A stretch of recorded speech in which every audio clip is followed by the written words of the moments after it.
इस वक्त की बड़ी खबर यही कि संसद में इकोनॉमिक सर्वे पेश हो चुका है, जिसमें देश में विकास पर सरकार का जोर रहेगा। इस बात पर खासा फोकस दिया है सरकार ने। वित्त मंत्री अरुण जेटली ने आपसे कुछ देर पहले लोकसभा में आर्थिक सर्वेक्षण को पेश किया है, जिसमें अप्रत्यक्ष कर के 50% तक बढ़ने की उम्मीद जताई जा रही है और देश की विकास दर 7 से 7.5% रहने का अनुमान जताया गया है आर्थिक सर्वेक्षण में।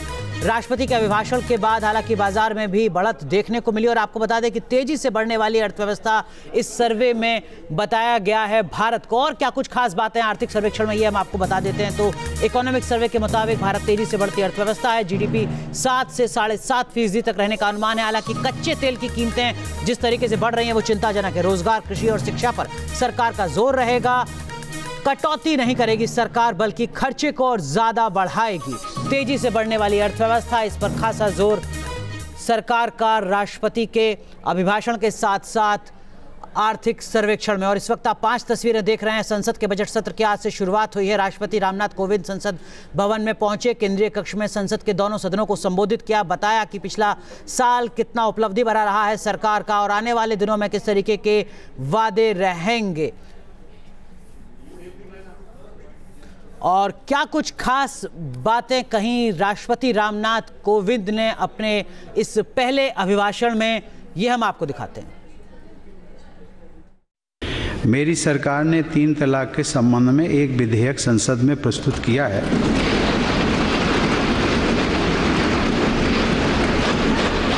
मैं आशा करता हूं कि संसद शीघ्र ही इसे कानूनी रूप देगी। आधुनिक परिवहन व्यवस्थाएं इस तरह विकसित की जा रही हैं कि सभी यातायात सुविधाएं एक दूसरे से जुड़ी हुई हों। रेलवे आज भी देश में यातायात का प्रमुख साधन है और इसलिए रेलवे में क्षमता विकास और आधुनिकीकरण के लिए निवेश में निरंतर बढ़ोतरी की जा रही है। मेरी सरकार विश्व स्तरीय रेल सेवाओं के लिए वचनबद्ध है। तो रेलवे को भी वर्ल्ड क्लास सर्विसेज दी जाएंगी, इस तरीके की बातें राष्ट्रपति ने अपने अभिभाषण में की हैं। आर्थिक मामलों के जानकार राष्ट्रपति के अभिभाषण को और आर्थिक सर्वेक्षण को किस तरीके से देखते हैं, ये समझने की कोशिश करते हैं। 2 खास मेहमान हमारे साथ जुड़ चुके हैं। हमारे साथ यामिनी अग्रवाल हैं, आर्थिक मामलों की जानकार हैं, और हमारे साथ अखिल स्वामी साहब जुड़ रहे हैं, आप भी आर्थिक मामलों के जानकार हैं। यामिनी अग्रवाल, सबसे पहले आपसे जानना चाहेंगे, राष्ट्रपति ने अपने अभिभाषण में जो बातें कही हैं और जिस तरीके की बातों की झलक आर्थिक सर्वेक्षण में मिलती है, क्या कुछ उम्मीद अगले आम बजट से? जी, अगर देखें तो आम बजट में ख़ास तौर पे फोकस किया जाएगा एजुकेशन के ऊपर, हेल्थ केयर के ऊपर और इंफ्रास्ट्रक्चर के ऊपर।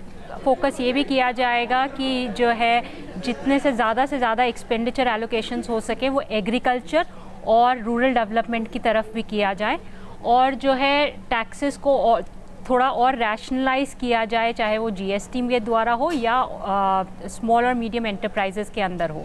जी, अखिल स्वामी साहब, आप भी इस बात से इत्तेफाक रखते हैं और क्या आपको भी लगता है कि चुनाव से पहले जिस पॉपुलिस्ट बजट की उम्मीद की जा रही है, दरअसल में आर्थिक सर्वेक्षण भी उस ओर इशारा करता है और राष्ट्रपति का अभिभाषण भी? अखिल स्वामी साहब, देखिए, मेरा ये मानना है कि बड़े शुभ संकेत हैं जो राष्ट्रपति महोदय ने कहा और जो आर्थिक सर्वेक्षण में बात निकल के सामने आई है कि जो हमारे आर्थिक क्षेत्र के सबसे पेन वाले एरिया हैं, जैसे एग्रीकल्चर है जी, जो हमारे छात्र हैं, युवा हैं, उनके रोज़गार की बात है, शिक्षा क्षेत्र में सुधार की बात है, तो इससे ये सूचना तो मिलती है, ये संकेत तो मिलता है कि जो सबसे ज़्यादा जिस क्षेत्र में सरकार के हस्तक्षेप की आवश्यकता है, पॉजिटिव हस्तक्षेप की आवश्यकता है, उसका संकेत मिल रहा है कि सरकार ये करेगी और बजट में भी ये परिलक्षित होगा। तो मेरी अपेक्षा ये है कि जो समाज है वो एकजुट होकर आगे बढ़ेगा, राष्ट्र आगे बढ़ेगा। 7.5 का जो हमारा विकास दर है और सबसे बड़ी अर्थव्यवस्था हम बनेंगे, उस दिशा में हम आगे बढ़ेंगे। बिल्कुल, लेकिन राष्ट्रपति का अभिभाषण सिर्फ आर्थिक मामलों तक सीमित नहीं था। प्रधानमंत्री मोदी ने भी बजट सत्र में ट्रिपल तलाक बिल के पारित होने की उम्मीद जताई और राष्ट्रपति ने अपने अभिभाषण में भी इसका जिक्र किया। हमारा प्रयास भी था और देश की आशा अपेक्षा भी थी कि 3 तलाक ऐसे महत्वपूर्ण विषय पर कोई राजनीति नहीं होगी और मुस्लिम महिलाओं को उनका हक मिलेगा। लेकिन पिछले सत्र में सुप्रीम कोर्ट के आदेश के बावजूद भी 3 तलाक, ट्रिपल तलाक संसद में हम पारित नहीं करवा पाए। मैं आशा करता हूं और मैं देश के सभी राजनीतिक दलों को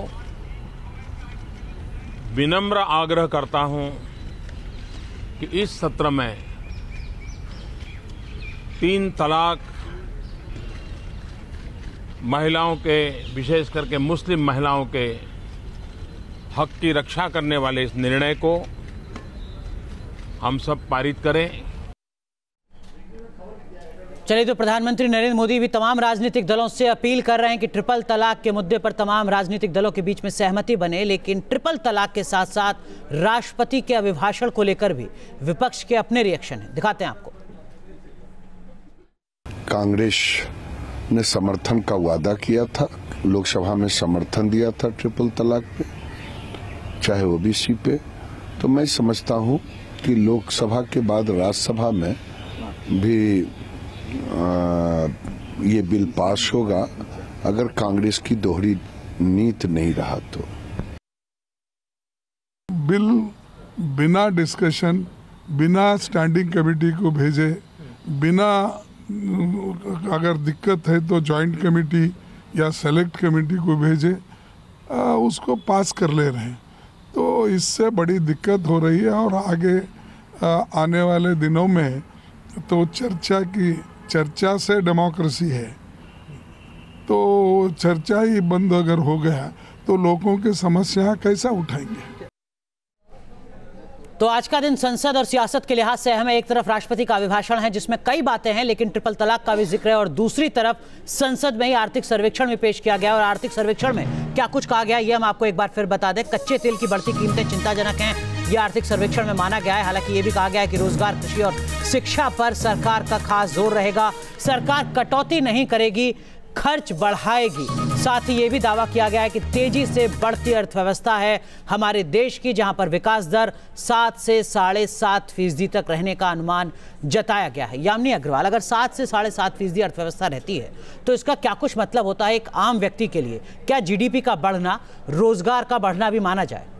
ये जीडीपी का बढ़ना मतलब होता है कि कितने प्रोडक्ट्स और सर्विसेज जो इकोनॉमी प्रोड्यूस कर रही है वो कितनी तेज़ी से बढ़ रहे हैं। अगर आप कहें तो जीडीपी के ग्रोथ की बात करते हैं तो रियल जीडीपी ग्रोथ की बात करते हैं कि उसमें जो है हम जो प्राइस बढ़ रही है उसकी वैल्यू नहीं लेते, जो सिर्फ उत्पादन बढ़ रहा है उसकी बात करते हैं। तो जब 7.5% के आसपास ग्रोथ हो रही है तो ज़्यादा उत्पादन हो रहा है, जिसका मतलब है कि ज़्यादा सामान जो है बनाया जा रहा है देश के अंदर। बिल्कुल। लेकिन अखिल स्वामी साहब, अगर कृषि विकास दर केवल 2.1% के आसपास है जो 4% रहनी चाहिए, अगर कच्चे तेल की कीमतें अभी भी सरकार के सामने एक बड़ी चिंता की बात बनी हुई है, आप भी मानते हैं चुनौतियां बहुत ज्यादा हैं सरकार के साथ? देखिए, मेरा तो ये मानना है कि चुनौतियां सही में बहुत ज़्यादा हैं।